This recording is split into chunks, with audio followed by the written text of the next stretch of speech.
Le télescope spatial James Webb, JWST, a révolutionné notre compréhension de l'univers, et sa récente observation du système PDS 70 en est une preuve éclatante. Située à 370 années-lumière de la Terre, cette jeune étoile de 5 millions d'années, entourée d'un disque protoplanétaire, dévoile les secrets de la formation des planètes. Grâce à la précision inégalée de ses instruments infrarouges, comme NIRCam et MIRI, le JWST offre une vue sans précédent sur ce laboratoire cosmique, capturant des images détaillées de deux exoplanètes en formation, PDS 70b et PDS 70c, ainsi qu'une mystérieuse source lumineuse qui intrigue les astrophysiciens. PDS 70 est une étoile naine de type spectral K7, bien plus jeune que notre Soleil, qui a 4,6 milliards d'années. Autour d'elle s'étend un vaste disque de gaz et de poussière, une nurserie planétaire où la matière s'agglutine pour former des mondes. Ce disque présente un vide central, une cavité sculptée par les deux protoplanètes détectées.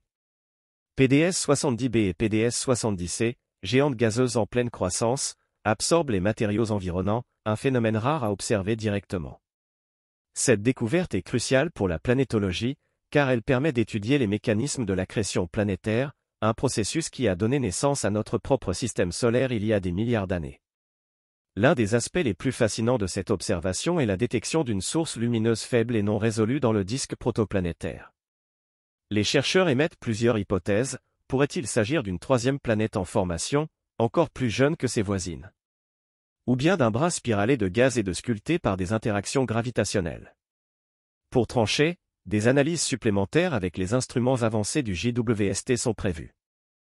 Cette incertitude alimente les spéculations et souligne la puissance du télescope pour révéler des détails jusque-là inaccessibles, même aux observatoires comme Hubble ou ALMA.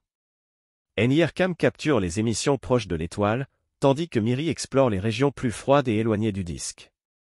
Ces outils permettent de cartographier la composition chimique du système PDS 70, détectant potentiellement des molécules comme l'eau ou le dioxyde de carbone, essentielles à l'exobiologie. Comprendre ces environnements pourrait éclaircir la question de l'habitabilité des exoplanètes et les conditions nécessaires à l'émergence de la vie ailleurs dans l'univers. En étudiant PDS 70, les scientifiques revisitent les théories sur la formation des systèmes planétaires. Par exemple, la présence de cavités dans le disque protoplanétaire suggère que les planètes influencent activement leur environnement dès leur premier stade. Ce phénomène pourrait expliquer pourquoi certaines exoplanètes, comme les Jupiters chauds, se retrouvent si près de leur étoile hôte.